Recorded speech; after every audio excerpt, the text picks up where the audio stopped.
All right, guys, so today we're going to be learning about the last function for the semester. So, in uh, beginning of the year, we learned about linear, which is basically, a straight line. We learned about quadratic functions, which, produced a U shape or upside down U. Now, the last one that we're learning it's called the exponential function. And so, what's important about this one is that it kind of forms a J curve. Now, when we're talking about why it makes a J curve, is because the rate or the common ratio is constantly being multiplied. That means it's going to start off slow and then it's slowly going to blow up and increase or decrease very rapidly. Now, this is just a quick tutorial on how to find all the key features, which is probably one of the more important parts of this topic. So, similarly, I'm gonna go ahead and put my arrows on here, just since I didn't put them on there. But first thing you gotta ask yourself is this exponential growth or decay? Growth meaning the function is increasing. Decay meaning that it's decreasing. So if I were to start from the left to the right, so starting on the left over here, I could tell that my graph is increasing.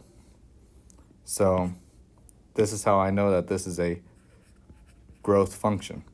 It's important to be able to tell if it's growth or decay. Now, an example of a decay one, exponential decay, will be a graph that does this. So if you notice that from the left, it starts off, pretty high, and then it slowly starts decreasing. So, those are just the two main examples you're going to see in Algebra 1. Now, moving on to what we should already know for sure, the y-intercept. That's where the line crosses the y-axis, or your function crosses the y-axis. So that's where my point is at. So I'm going to go ahead and highlight that right there. So my point here is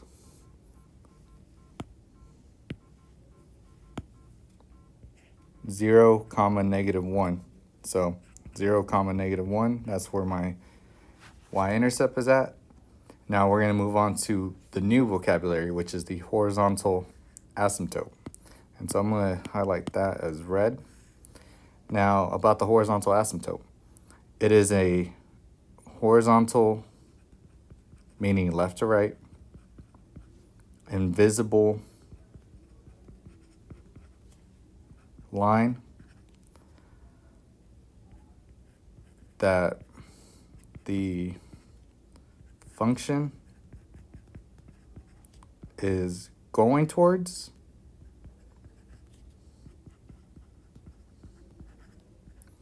or leaving from. So it's an invisible line. That means we really can't see it. Now, it does have some dead giveaways on where you could tell it's at. Usually you could tell where the horizontal asymptote is where the graph basically flatlines at. It goes either completely, in our case, since we're talking about horizontal, the line is where the function goes completely horizontal at. So where does the graph kind of flatline at? And so when I look at this exponential curve here, the J curve, I notice that right here, this is where it's almost completely flat. So what I'm going to do to show where the line is at is I'm going to just go completely horizontal. And so from left to right, I could tell that this graph in particular is leaving y equals -5. So this is where the graph basically just leaves the horizontal asymptote at y equals -5. So I'm just going to write in y equals -5. And so this is what I definitely want to see on your papers, is that you're going to highlight this curve right here where it flatlines, and that's where the horizontal asymptote is going to be at. Now, for example, on this other one over here, on my little decay one, it's also going to be very similar. I'm going to see where it flatlines, and then I'm just going to go all the way across. And wherever that crosses the y-axis at, that is your number. So in this case, it was -5.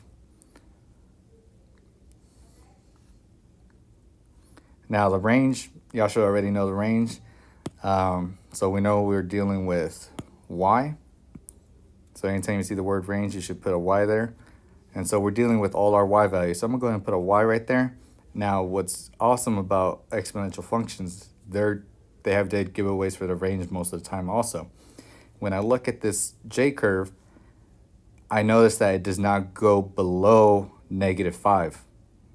So I'm gonna go ahead and put that same -5 that I found for the horizontal asymptote and write it down.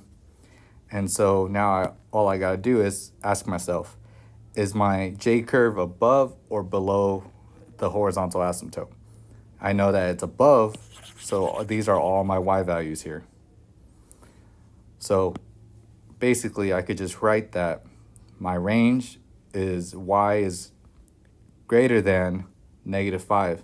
And notice that I use a regular greater than, and you will have to use a regular less than, because if we were to zoom in on this line right here, we will see that the function looks like it's touching -5 or that horizontal asymptote, but when you keep on zooming in and zooming in and zooming in and zooming in, it will never touch -5. We'll get really close to it, but it won't ever reach it. And so since it won't ever reach it, we can't say it's equal to it. So, but now had this been an example of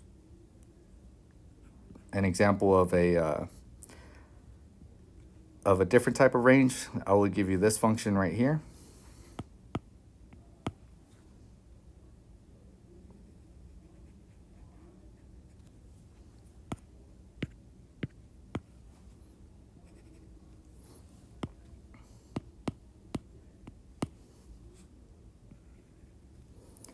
And so let's say that that was the horizontal asymptote for that one, which is y equals 1. So that means the range for this one would be y is less than 1, because we know that my graph is below the horizontal asymptote, so all my y values are less than 1.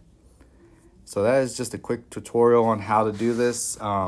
As we're waiting for class to start, I will want you to go ahead and do the next 5 slides, so that way you could practice labeling the graph. And so if you were to do everything that I kind of did right here, you should be good. All right. Thank you for watching.